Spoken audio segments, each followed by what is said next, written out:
میں چیئرمین صاحب سے بھی یہ کہہ رہا تھا کہ چیئرمین صاحب کی تو پاکستان کے اندر جو فالوئنگ ہے وہ نہ صرف اس وقت پاکستان کے سب سے مقبول ترین لیڈر ہیں بلکہ شاید پاکستان کی تاریخ کے اندر ایون ذوالفقار علی بھٹو کا 70 کا جو عروج تھا یہ اس سے بھی زیادہ اس وقت الحمدللہ پاپولر لیڈر ہے.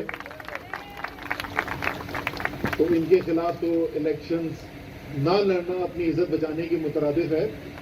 لیکن نواز شریف کو دیکھ کے یہ بڑا رشک آ رہا ہوگا کہ کاش میں بھی پاکستان کے وزیر اعظم ایسے ہی بن سکوں کوئی اکیلا ہی الیکشن لڑ کے.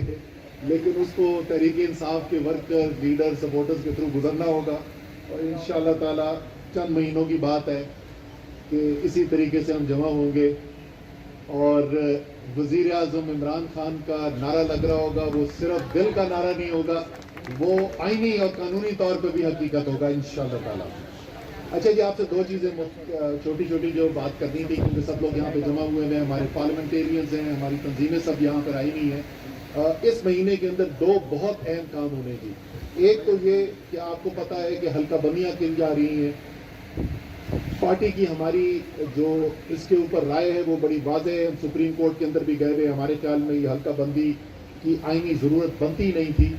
اور جو شروع میں ہمارے پاس جتنی انفارمیشن آنی شروع ہوئی ہے اس کے مطابق لگتا ایسا ہے کہ یہ حلقہ بندی اس لیے کی جا رہی ہے کہ حلقوں کو بدلا جا سکے اور اس طریقے سے بدلا جا سکے کہ آپ کے لیے مشکلات پیدا کی جا سکیں. آپ کی اور عمران خان کی مقبولیت سے گھبرائے ہوئے ہیں اس وقت اوپوننٹ. لیکن ہم نے بڑے مربوط طریقے سے جذبات کی بنیاد پر صرف نہیں, قانونی دلیل کی بنیاد کے اوپر جہاں جہاں ہمیں نظر آتا ہے حلقہ بندی غلط ہوئی بھی ہے اور اس کے 6 اصول ہیں جس کی بنیاد کے اوپر حلقہ بندی کی جاتی ہے, وہ پارلیمنٹیرینز کے ساتھ بھی شیئر ہو گئی تھی. میرا اب سرکولر بھی نکل گیا ہے, وہ انصاف.پی کے ویب سائٹ پہ بھی ہے, تمام تنظیموں کو بھی چلا گیا ہے. جہاں جہاں ہمارے پارلیمنٹیرینز ہیں کہ ان کی اولین ذمہ داری ہے کہ انہوں نے اپنے حلقے کو دیکھنا ہے. حلقہ بندی آپ کی جو لگی ہوئی ہے اس کو دیکھنا ہے. اگر اس میں کوئی بھی چیز ایسی نظر آتی ہے جو آئین قانون کے مطابق نہیں ہے تو آپ نے اس کو درست کروانے کے لیے اپلیکیشن بنوانی ہے. 15 جون تک, صرف ایک ہفتے کا ٹائم ہمارے پاس ہے اس وقت. 15 جون تک آپ نے ریاض فتیانہ صاحب یہاں الیکشن سیل ہمارا ہیڈ کر رہے ہیں, ان کے پاس پہنچانی ہے اپنی جو آپ کی اپلیکیشن, یہ پٹیشن بنے گی تاکہ ہم نے قانونی ماہر جو یہاں پر لیے ہیں وہ آپ کی پٹیشن کو دیکھ سکیں اور آپ کی مدد کر سکیں تاکہ وہ بہترین ٹھوس قانونی بنیاد کے اوپر وہ آپ کی پٹیشن فائل کی جا سکے. جہاں جہاں پر بھی ہمیں ضرورت ہے, ہمیں نظر آ رہا ہے کہ حلقہ بندی بدلنے کی ضرورت ہے. ایک تو یہ کام بہت ضروری ہے جی. دوسرا کام جو اس وقت شروع ہوا ہے, آپ نے بھی بہت سنا ہوگا, آپ میں سے کچھ اپنے لوگوں کا ذاتی تجربہ بھی ایسا ہے کہ ووٹر جو ہے ان کا ووٹ جہاں پر رجسٹر تھا وہاں سے بدل دیا گیا ہے. اس کی ایک تو آئینی وجہ ہے, قانون بدلا تھا 2017 کے اندر, لیکن بہت سی ہمیں تبدیلیاں جو پتہ چل رہی ہیں اس کا اس آئین قانون سے کوئی تعلق نہیں ہے. ایک ہی گھر کے لوگوں کا 6 مختلف جگہ پر ووٹ بانٹ دیا گیا ہے اور اسی بہت ساری باتیں سن رہے ہیں. تو وہ میں نے سوشل میڈیا کو ٹیم کو کہا تھا, ہم نے باقاعدہ ایک فارم بنا کر اس کو کر دیا ہے. میں بھی ابھی تھوڑی دیر بعد اس کو ٹویٹ کر دوں گا اپنے اکاؤنٹ سے بھی. آپ نے اس کو پھیلانا ہے, اپنے واٹس ایپ گروپ پہ ڈالنا ہے. اور دوسرا جو کام کرنا ہے وہ اسی سے جڑا ہوا ہے اور وہ ہے ممبر سازی کا کام. اس وقت جس طریقے سے سب مانتے ہیں کہ تحریک انصاف کی مقبولیت, عمران خان کی مقبولیت اپنے عروج پر ہے, یہ ٹائم ہے کہ ہم گراؤنڈ پر جا کر لوگوں سے رابطہ قائم کر کے ان کو رجسٹر کریں, ان کو تحریک انصاف کا ممبر بنائیں. اس کے لیے ہم جو ہے ممبرشپ کیمپین کا آغاز کر رہے ہیں. آج اسلام آباد میں میں خود جا رہا ہوں ایک کیمپ کے اندر, وہاں سے ہم ممبر سازی کیمپین کا آغاز کریں گے. فوجی ارشد میرے سامنے بیٹھی نہیں ہے, ان کا پرانا یو سی ہے, ان کی F7 سے ہم شروع کریں گے.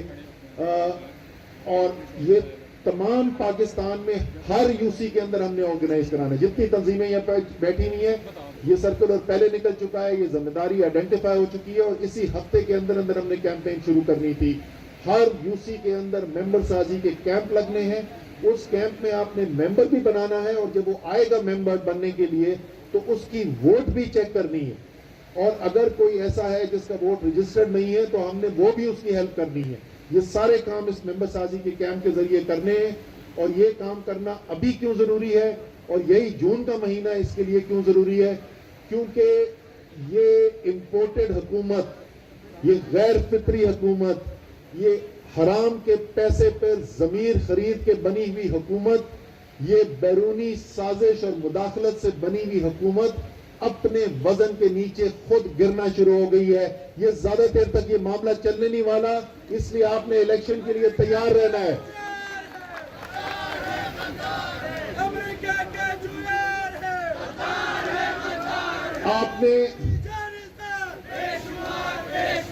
آپ نے اس الیکشن کے لیے تیاری کرنی ہے, کیونکہ جیسے میں پہلے 2-3 دفعہ بول چکا ہوں, ووٹ اس وقت عمران خان کا ہے. قوم عمران خان کے ساتھ کھڑی ہوئی ہے, قوم اپنی حقیقی آزادی کے لیے کھڑی ہوئی ہے. اور اگر اب کہیں پہ ہم سیٹ ہارتے ہیں تو اس کا مطلب یہ ہماری نالائکی اور ہماری کمزوری ہوگی. اس کا مطلب ہم نے محنت نہیں کی, ہم نے وہ تیاری نہیں کی, وہ حلقہ بندی ٹھیک نہیں کروائی جس کو ٹھیک کروانے کی ضرورت تھی, وہ ووٹ جو غلط ہو گئے تھے ان کو ٹھیک نہیں کروایا ہے, ان لوگوں تک نہیں پہنچے جو عمران خان کے لیے ووٹ ڈالنے کو تیار ہے. اور بالکل ٹائم نہیں دینا. یہ مت سمجھنا, آج کل آپ کو بہت سننے کو ملے گا, وہ جی حکومت نے فیصلہ کر دیا ہے, وہ تو جی ادھر بیٹھے ہوئے, اس جھانسے میں مت آنا. یہ گر رہے ہیں, یہ اپنے ملبے کے نیچے دب رہے ہیں. تیاری پکڑنی ہے. انشاءاللہ تعالی بہت جلد ایک حقیقی طور پر آزاد پاکستان اپنے لیڈر عمران خان کے ساتھ جنم پائے گا.